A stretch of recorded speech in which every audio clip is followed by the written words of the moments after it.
Hello friends, ಹೇಗಿದ್ದೀರಾ ಎಲ್ಲರೂ? ಇವತ್ತು ನಾನು ಒಂದು ಪ್ಲೇಸಿಗೆ ಹೋಗುತ್ತಿದ್ದೇನೆ. ಅದು ಜಾವ್ಕಲ್ ಅರಸೀಕೆರೆ. ಸೊ ನಾವು ಬೆಳಿಗ್ಗೆ ಬೇಗ ಹೋಗಬೇಕು ಅಂತ ಡಿಸೈಡ್ ಮಾಡಿದ್ವಿ. ಬಟ್ ನಮ್ಮ ಟೈಮ್ ಸರಿಯಿಲ್ಲ ಅನಿಸುತ್ತೆ. ನಾವು ಒಂದು ಕಡೆ ಪೆಟ್ರೋಲ್ ಹಾಕಲಿಕ್ಕೆ ಹೋಗುವಾಗ ಅಲ್ಲಿ ಪೆಟ್ರೋಲ್ ಲೀಕ್ ಆದದ್ದು ಗೊತ್ತಾಯಿತು ಕಾರಲ್ಲಿ. ಸೊ ಅದಕ್ಕೋಸ್ಕರ ಒಂದು ಗ್ಯಾರೇಜ್ಗೆ ಹೋದ್ವಿ. ಅಲ್ಲಿ ಗ್ಯಾರೇಜ್ಗೆ ಹೋದ್ಮೇಲೆ ಅದು ಕಾರಿದು ವರ್ಕಲ್ಲಿ ಆಗುವಾಗ ಒಂದು ಸರಿಸುಮಾರು 1 ಗಂಟೆ ಆಗಿರ್ಬೋದು. ಆಮೇಲೆ ಅಲ್ಲಿಂದ ನಾವು ಹೊರಟ್ವಿ. ಸೊ ಒಂದು 12 ಗಂಟೆ ಕಳೆದಿರಬೇಕು. ತುಂಬ ಲೇಟಾಗಿತ್ತು. ಆಮೇಲೆ ಶಿರಾಡಿ ಘಾಟ್ ಸ್ಟಾರ್ಟ್ ಆಗೋ ಮುಂಚೆ ಈ ಥರ ಒಂದು ಕಡೆ ಅಂಗಡಿಯೆಲ್ಲ ಸಿಗುತ್ತೆ. ಅಲ್ಲೆಲ್ಲ ಕೆಲವೊಬ್ಬರು ಮತ್ತೆ ಏನು ಸಿಗಲ್ಲ ಅಂತೇಳಿ ಅಲ್ಲೆಲ್ಲ ಪರ್ಚೇಸ್ ಮಾಡ್ತಾರೆ. ಸ್ವಲ್ಪ ತಿಂಡಿ ಮತ್ತು ಚಹಾ ಎಲ್ಲ ಕುಡಿತಾರೆ. ನಾನು ಅದೊಂದು ಸಲ ಕುಡಿತೇನೆ, ಮಾವ ಹೋಗ್ತಾರೆ ಅವರೊಟ್ಟಿಗೆ. ನನಗೊಂದು ಕಂಪನಿ ಅಂತ ನಾನು ಕುಡಿತೇನೆ. ಇವಾಗ ಬೇಡ ಅಂತ ನಾನು ಕುಡಿಲಿಲ್ಲ. ಸೊ ಅದರೊಟ್ಟಿಗೆ ಮಾವ ಮಂಗಗಳಿಗೋಸ್ಕರ 2 ಪ್ಯಾಕೆಟ್ ಚಿಪ್ಸ್ ತಗೊಂಡಿದ್ರು. ಸೊ ಅದ ನಂತರ ಆಮೇಲೆ ಘಾಟಿಯಲ್ಲಿ ನೋಡಿ ಈ ಥರ ಅಲ್ಲಿ ಒಳ್ಳೊಳ್ಳೆ ಸೀನರಿಗಳು ಸಿಗ್ತದೆ. ನಿಜವಾಗ್ಲೂ ಮಳೆ ಟೈಮಲ್ಲಂತೂ ಅಲ್ಲಲ್ಲಿ ಫಾಲ್ಸ್ಗಳಿರ್ತದೆ ಚಿಕ್ಕ ಚಿಕ್ಕದ್ದು. ಈ ಟೈಮಲ್ಲಿ ಇರಲಿಲ್ಲ, ಯಾಕಂದರೆ ಈ ಮಳೆ ಇರಲಿಲ್ಲಲ್ಲ. ಸೊ ಹಾಗಾಗಿ ನಾವು ನಿಲ್ಲಿಸ್ಲಿಕ್ಕೆ ಹೋಗಲಿಲ್ಲ. ನೋಡಿ ಎಷ್ಟು ಚೆಂದ ಇದೆಯಲ್ವಾ. ಸೊ ಆಮೇಲೆ ಇದಕ್ಕಿಂತ ಚೆನ್ನಾಗಿ ಇನ್ನೂ ಚಾರ್ಮಾಡಿ ಘಾಟಿಯಲ್ಲಿ ನಿಮಗೆ ಗೊತ್ತಿರ್ಬೋದು, ಅಲ್ಲಿ ತುಂಬ ಒಳ್ಳೆ ಸೀನರಿಗಳಿರ್ತದೆ. ನೋಡಲಿಕ್ಕೇ ಕಣ್ಣಿಗೆ ಒಂಥರ ಖುಷಿ ಕೊಡುತ್ತೆ. ಸೊ ಘಾಟಿಯಲ್ಲಿ ಎಲ್ಲ ಕಳೆದಾದ್ಮೇಲೆ ಒಂದು 12ವರೆಗೆ ನಾವು ಘಾಟಿ ರೀಚ್ ಆಗಿದ್ವಿ. ಆಮೇಲೆ ಮಾರ್ನಾಲಿಗೆ ರೀಚ್ ಆಗುವಾಗ 1:30 ಅಪ್ರಾಕ್ಸಿಮೇಟ್ ಆಗಿತ್ತು. ಸೊ ಅಲ್ಲಿಗೆ ಹೋದ್ಮೇಲೆ ಒಂದು ಹೋಟೆಲ್ ಇತ್ತು, ಅಲ್ಲಿಗೆ ಹೋಗಿ ಲಂಚ್ ಎಲ್ಲ ಮಾಡಿದ್ವಿ. ಊಟ ಆದ ನಂತರ ನನಗೆ ಒಳ್ಳೆ ನಿದ್ದೆ ಬಂದಿತ್ತು. ಹಾಸನ ರೀಚ್ ಆದದ್ದೇ ನನಗೆ ಗೊತ್ತಾಗಲಿಲ್ಲ. ನಾನು ನಿದ್ದೆಯಿಂದ ಎದ್ದ ತಕ್ಷಣ ಹಾಸನ ಟೌನ್ ನೋಡಿದೆ. ಆಮೇಲೆ ಇದು ಸ್ಟಾರ್ಟಿಂಗ್ ಏನಲ್ಲ ನಾವು ಹೋಗೋದು ಅರಸೀಕೆರೆಗೆ. ಆ್ಯಕ್ಚುಲಿ ಏನಂದರೆ ಅಲ್ಲಿ ನನ್ನ ಹಸ್ಬೆಂಡ್ನ ಕಸಿನ್ ಇದ್ದಾರೆ. ಸೊ ಹಾಗಾಗಿ ನಾವು ಅಲ್ಲಿಗೆ ಹೋಗ್ತಾ ಇರ್ತೀವಿ. ಆಮೇಲೆ ಹಾಸನದಿಂದ ಅರಸೀಕೆರೆಗೆ ಅಪ್ರಾಕ್ಸಿಮೇಟ್ ಅಂದರೆ ಒಂದು 45 ಕಿಲೋಮೀಟ್ರ್ ಇರ್ಬೋದು. ಮತ್ತು ಇಲ್ಲಿ ನೋಡಿ, ಇಲ್ಲಿನ ಜನ ಏನಂದರೆ ಮನೆ ಕಟ್ಟುವ ಒಂದು ಸ್ಟೈಲೇ ಬೇರೆ. ಅದು ನೋಡಲಿಕ್ಕೆ ಒಂಥರ ಡಿಫ್ರೆಂಟ್. ಯಾಕಂದರೆ ನಮ್ಮೂರಿನ ಸೈಡಲ್ಲಿ ಹೇಗೆ ಕಟ್ತೇವೆ ಹಾಗೆ ಅಲ್ಲ. ನೋಡಿ ನಿಮಗೆ ಗೊತ್ತಾಗುತ್ತೆ, ಅಲ್ಲಲ್ಲಿ ಮನೆ ಇದೆ. ಆಮೇಲೆ ನಾವು ಮೇಯ್ನ್ ಅರಸೀಕೆರೆ ನಗರಸಭೆಗೆ ರೀಚ್ ಆದ್ವಿ. ಅಲ್ಲಿಂದ ಒಂದು 1 ಕಿಲೋಮೀಟ್ರ್ ಇದೆ ಅಷ್ಟೇ ನೋಡಿ.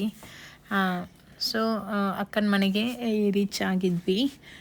ಅಲ್ಲೆಲ್ಲ ಹತ್ತಿರ ತುಂಬ ಮನೆಗಳಿವೆ ನೋಡಿ, ನಿಮಗೆ ಗೊತ್ತಾಗುತ್ತಲ್ವ ಈ ವಿಡಿಯೋದಲ್ಲಿ. ಹಳ್ಳಿ ಅಲ್ವಾ, ಸೊ ಹಾಗಾಗಿ ಈ ಊರಿನ ಹತ್ತಿರದಲ್ಲೇ ಅರಸೀಕೆರೆ ರೈಲ್ವೆ ಸ್ಟೇಷನ್ ಕೂಡ ಇದೆ. ಅದು ನಮಗೆ ಕಾಣ್ತಿದೆ, ಟ್ರೈನ್ ಆ ಕಡೆ ಈ ಕಡೆ ಹೋಗ್ತಾ ಇರೋದು. ಆಮೇಲೆ ಇದು ನೋಡಿ ಒಂದು ಚರ್ಚ್. ಈ ಚರ್ಚ್ ನೋಡಲಿಕ್ಕೆ ನಮ್ಮೂರಲ್ಲಿ ಹೇಗಿರ್ತದೆ ನೋಡಿ, ಇಲ್ಲೇ ಹೇಗಿರ್ತದೆ ನೋಡಿ. ನಮಗೆ ಅದರ ಆ ಸಿಂಬಲ್ ಕಾಣಿದಾಗಲೇ ನಮಗೆ ಗೊತ್ತಾಗೋದು ಚರ್ಚ್ ಅಂತ. ಇದರಲ್ಲಿ ಬ್ಲೂ ಮತ್ತು ಯೆಲ್ಲೋ ಕಲರ್ ಪೇಂಟ್ ಕಾಣಿಸ್ತಿದೆಯಲ್ವಾ, ಪೇಂಟ್ ಇದ್ದು ಮನೆ, ಅದೇ ನಮ್ಮ ಅಕ್ಕನ ಮನೆ. ನಾವು ಅಲ್ಲಿಗೆ ರೀಚ್ ಆಗುವಾಗ ಕರೆಕ್ಟಾಗಿ 6 ಗಂಟೆ ಆಗಿತ್ತು. ನಮಗೋಸ್ಕರ ಅಕ್ಕ ಬಿಸಿ ಬಿಸಿ ಗೋಳಿ ಬಜೆ, ಶರ್ಬತ್ ಅದನ್ನೆಲ್ಲ ಮಾಡಿಟ್ಟಿದ್ರು. ಅದನ್ನೆಲ್ಲ ತಿಂದ ನಂತರ ನಾವು ಫ್ರೆಶ್ ಅಪ್ ಆದ್ವಿ.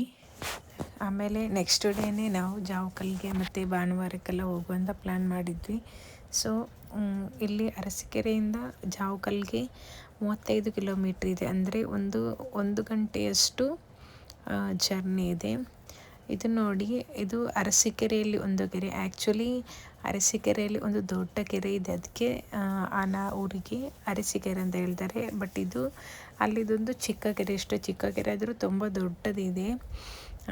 ಆಮೇಲೆ ನಾವು ಅಲ್ಲಿಗೆ ರೀಚ್ ಆದ್ವಿ. ಮೊದಲಿಗೆ ಭಾನುವಾರಕ್ಕೆ ಹೋದ್ವಿ. ಇದು ಭಾನುವಾರ. ನಿಜವಾಗ್ಲೂ ಈ ಪ್ಲೇಸು ಒಂದು ಮಿರಾಕಲ್ ಪ್ಲೇಸ್ ಅಂತಲೇ ಹೇಳ್ಬೋದು. ಯಾಕಂದರೆ ಒಂದು ಬಂಡೆಯನ್ನು ಕೊರೆದು ಅದರ ಒಳಗಡೆ ಅಷ್ಟು ಚಿಕ್ಕದು ಒಂದು ದರ್ಗಾ ಮಾಡಿದ್ದಾರೆ ಅಂದರೆ ನಂಬಲಿಕ್ಕೇ ಆಗೋದಿಲ್ಲ. ನೀವೇ ನೋಡಿ, ಆ ಬಂಡೆಯನ್ನು ಅಲ್ಲೇ ಯಾವುದೋ ಪ್ಲೇಸಿಂದ ಎತ್ತಿ ತಂದು ಇಟ್ಟ ಹಾಗೆ ಇದೆ. ಇವಾಗ ನಾನು ಇದರ ಒಳಗಡೆ ಹೋಗ್ತಿದ್ದೇನೆ, ನೀವೇ ನೋಡಿ.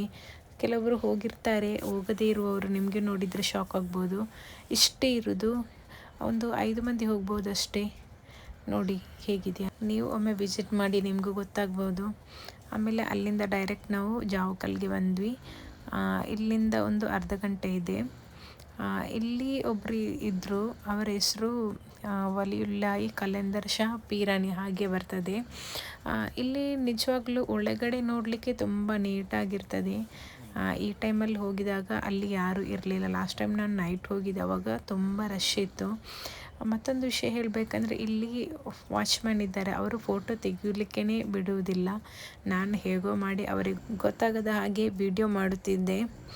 ಆಮೇಲೆ ಇದೊಂದು ಪ್ಲೇಸ್ ನೋಡಿ, ಇಲ್ಲಿ ಎಲ್ಲರೂ ಬಂದು ಪ್ರೇ ಮಾಡ್ತಾರೆ, ಆಮೇಲೆ ಹೂವೆಲ್ಲ ಹಾಕ್ತಾರೆ. ನಿಜವಾಗ್ಲೂ ಏನು ಅಂತಲೇ ಗೊತ್ತಿಲ್ಲ ಇದು. ಆಮೇಲೆ ತುಂಬ ಇದೆ ಅಲ್ಲಿ.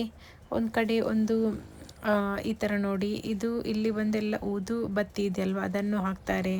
ಆಮೇಲೆ ಸ್ವಲ್ಪ ಆ ಕಡೆ ಹೋದರೆ ದೀಪ ಹಚ್ಲಿಕ್ಕುಂಟು. ಕೆಲವೊಬ್ಬರಿಗೆ ನಂಬಿಕೆ ಅಂತ ಇರುತ್ತದೆ, ಆ ನಂಬಿಕೆಗೋಸ್ಕರ ಇದನ್ನೆಲ್ಲ ಮಾಡ್ತಾರೆ. ನಾವು ಏನು ಕೂಡ ಅನ್ಬಾರ್ದಲ್ವ. ಆಮೇಲೆ ಈ ದೋಣಿ ನೋಡಿ, ಇದರಲ್ಲಿ ನೀರು ಬರುತ್ತದೆ, ಆ ನೀರಲ್ಲಿ ಅದು ಕುಡಿದರೆ ಒಂಥರ ಪವಿತ್ರ ಅಂತ ಹೇಳ್ತಾರೆ. ಆ ಥರ ಎಲ್ಲ ಇದೆ. ಆ ಕಡೆ ನಂಬಿಕೆ ಅನ್ನೋದು ಜಾಸ್ತಿ ಅಲ್ವಾ, ಯಾರು ಕೂಡ ದೂರಬಾರ್ದು, ಯಾರಿಗೆ ಯಾವ ಥರ ಇದೆ ಆ ಥರ ಮಾಡ್ತಾರೆ. ಆಮೇಲೆ ಇದು ಕಾಣ್ತಿದ್ದಲ್ಲೋ, ಇದು ಅವರ ದರ್ಗಾ. ಆಮೇಲೆ ಅಲ್ಲಿ ಒಂದು ಅರ್ಧ ಗಂಟೆ ಇದ್ದು ಜಿಯಾರತ್ತೆಲ್ಲ ಮಾಡಿ ಮತ್ತೆ ನಾವು ಮನೆಗೆ ರಿಟರ್ನ್ ಆದ್ವಿ. ನಿಜವಾಗ್ಲೂ ಅಲ್ಲಿಂದೊಂದು ಅರಸೀಕೆರೆಯ ಪರಿಸರ ನೋಡಲಿಕ್ಕೆ ತುಂಬ ಖುಷಿಯಾಗುತ್ತೆ. ಯಾಕಂದರೆ ಹಳ್ಳಿ ಅಲ್ವಾ, ಹಳ್ಳಿದ್ದು ಜೀವನನೇ ಟಿ ವಿಯಲ್ಲೆಲ್ಲ ನೋಡಿದ್ದೆ, ಇವಾಗ ನೋಡಲಿಕ್ಕೆ ನೇರವಾಗಿ ನೋಡ್ತಿದ್ದೇನೆ. ತುಂಬ ಖುಷಿಯಾಯಿತು ನನಗೆ. ಆಮೇಲೆ ನಾವು ಅಕ್ಕನ ಮನೆಗೆ ರಿಟರ್ನ್ ಆದಾಗ ಅಕ್ಕ ಬಿರಿಯಾನಿ ಮಾಡ್ತಿದ್ದರು. ಚಿಕ್ಕಮಂಗ್ಳೂರು ಸ್ಟೈಲಲ್ಲಿ ಬಿರಿಯಾನಿ ಮಾಡ್ತಾರೆ, ತುಂಬ ಟೇಸ್ಟಾಗಿರ್ತದೆ. ಅದು ಅಲ್ಲಿಯವರೇ ಮಾಡಿದರೆ ನಮಗೆ ಟೇಸ್ಟ್ ಸಿಗೋದು, ನಾವು ಮಾಡಿದರೆ ನಮಗೆ ಆ ಟೇಸ್ಟ್ ಸಿಗೋದಿಲ್ಲ ಅಂತ ಮಾಡುವಾಗಲೇ ಅದರ ಸ್ಮೆಲ್ ಬರ್ತಿತ್ತು. ಆಮೇಲೆ ತುಂಬ ಟೇಸ್ಟಾಗಿ ಬಿರಿಯಾನಿ ಜೊತೆ ಕಬಾಬ್, ಬಜ್ಜಿ ಎಲ್ಲ ಮಾಡಿದರು. ಆಮೇಲೆ ಸಂಜೆ ಟೀ ಎಲ್ಲ ಕುಡಿದ ಮೇಲೆ ನಾವು ಅರಸೀಕೆರೆ ಸಂತೆ ಇತ್ತು, ಸೊ ಅದಕ್ಕೆ ಹೋಗಿದ್ವಿ. ಯಾಕಂದರೆ ನೈಟು ಸುಮ್ಮನೆ ಕೂರಬೇಕಲ್ವ ಮನೆಯಲ್ಲಿ, ಅದಕ್ಕೋಸ್ಕರ ಹೋಗೋಣ ಅಂತ ಪ್ಲ್ಯಾನ್ ಮಾಡಿದ್ವಿ. ಹಾಗೆ ಅಲ್ಲಿ ಏನೂ ಇರಲಿಲ್ಲ, ಜಾಸ್ತಿಯಾಗಿ ತರಕಾರಿನೇ ಇತ್ತು ಸಂತೆಯಲ್ಲಿ. ಗೊತ್ತುಂಟಲ್ಲ, ಅದು ಒಂದು ದಿನ ಅಂತಲ್ಲ, ಎಲ್ಲ ದಿನವೂ ಇರ್ತದೆ. ನಾವು ಸ್ವಲ್ಪ ಟೊಮ್ಯಾಟೊ ಎಲ್ಲ ತೊಗೊಂಡ್ವಿ. ಯಾಕಂದರೆ ಇಲ್ಲಿ ನಮ್ಮೂರಲ್ಲಿ ಒಂದು ಕೆಜಿಗೆ 30 ರೂಪಾಯಿ ಇದೆ, ಆದರೆ ಇಲ್ಲಿ 15 ರೂಪಾಯಿಗೆ ಕೊಡ್ತಾರೆ ಒಂದು ಕೆಜಿಗೆ. ಸೊ ಹಾಗಾಗಿ ಟೊಮ್ಯಾಟೊ ಎಲ್ಲ ತೊಗೊಂಡು, ಆಮೇಲೆ ಇಲ್ಲಿ ನೋಡಿ ಕಡಲೆ ಇದೆ, ಇದು ಗೊತ್ತಿರ್ಬೋದಲ್ವ, ಊರಲ್ಲಿ ಸಿಗ್ತದೆ, ಆದರೆ ಇಲ್ಲೂ ಬಂದು ತಗೊಳ್ಳೋದೊಂದು ಖುಷಿನಲ್ವ. ಸೊ ಹಾಗಾಗಿ ನಾವು ತಗೊಂಡ್ವಿ. ಆಮೇಲೆ ಅಲ್ಲಿಂದ ಸೀದಾ ನೋಡಿ ನಿಮಗೆ ಎಲ್ಲ ಈ ಥರ ಅಲ್ಲಲ್ಲೆಲ್ಲ ತರಕಾರಿಗಳೆಲ್ಲ ಇರ್ತದೆ. ಲಾಸ್ಟ್ ಟೈಮ್ ನಾವು ಈರುಳ್ಳಿ ಕೂಡ ತಗೊಂಡಿದ್ವಿ, ಈ ಸಲ ತರಲಿಲ್ಲ, ಯಾಕಂದರೆ ಅಲ್ಲಿದ್ದೇ ಸೇಮ್ ರೇಟ್ ಕೂಡ ಇಲ್ಲಿ ಇದೆ. ಆಮೇಲೆ ಅಲ್ಲಿ ಚಾಟ್ಸ್ ಕೂಡ ಹಾಗೆ, ಅವರು ತುಂಬ ಖಾರ ಮಾಡ್ತಾರೆ. ಮೊದಲಿಗೆ ಸ್ಟಾರ್ಟ್ ಆದದ್ದು ಅಲ್ಲೇ ಅಲ್ವಾ, ಇಲ್ಲಕ್ಕಿಂತ ಅಲ್ಲಿ ತಿನ್ನಲಿಕ್ಕೆ ಟೇಸ್ಟ್ ಕೂಡ ಅಷ್ಟೇ ಇರುತ್ತದೆ. ಮತ್ತು ನಾವು ನಮ್ಮೂರಿಗೆ ಹೋಗುವಾಗ ತುಂಬ ನಮಗೆ ಬೇಸರ ಆಗಿತ್ತು. ಯಾಕಂದರೆ ಅಲ್ಲಿನ ವಾತಾವರಣ, ಅಲ್ಲಿನ ಅಟ್ಮಾಸ್ಫಿಯರ್ ತುಂಬ ಇಷ್ಟ ಆಗಿತ್ತು ನನಗೆ. ನೋಡಿ ಹತ್ರ ಎಲ್ಲ ಮನೆ ಇದೆ. ಆಮೇಲೆ ರಿಟರ್ನ್ ಆಗುವಾಗ ನಾನು ಹಾಸನದಲ್ಲಿ ಟ್ರೆಂಡ್ಸಿಗೆ ಹೋಗಿದ್ದೆ. ಅಲ್ಲಿ ತುಂಬ ದೊಡ್ಡ ಶಾಪ್, ನನಗೆ ಪರ್ಚೇಸ್ ಮಾಡಬೇಕು ಅಂತಾಯಿತು. ಸೊ ಹಾಗಾಗಿ ಅಲ್ಲಿ ನನಗೆ ಮತ್ತು ನನ್ನ ಮಗಳಿಗೆ ಪರ್ಚೇಸ್ ಎಲ್ಲ ಮಾಡಿ ಮತ್ತು ಮನೆಗೆ ಬಂದೆ. ಇದು ನೋಡಿ, ಹಾಸನದಿಂದ ಮಾವಿನ ಕಣ್ಣು ಮತ್ತು ದಿಲ್ಕುಷನ್ ತಗೊಂಡಿದ್ದೆ. ಇಲ್ಲಿ ಸಿಗೋದಿಲ್ಲ ಅಂತಲ್ಲ, ನನಗೆ ಮಾವಿನ ಹಣ್ಣು ತಿನ್ನಬೇಕು ಅಂತ ಆಸೆ ಆಗಿತ್ತು.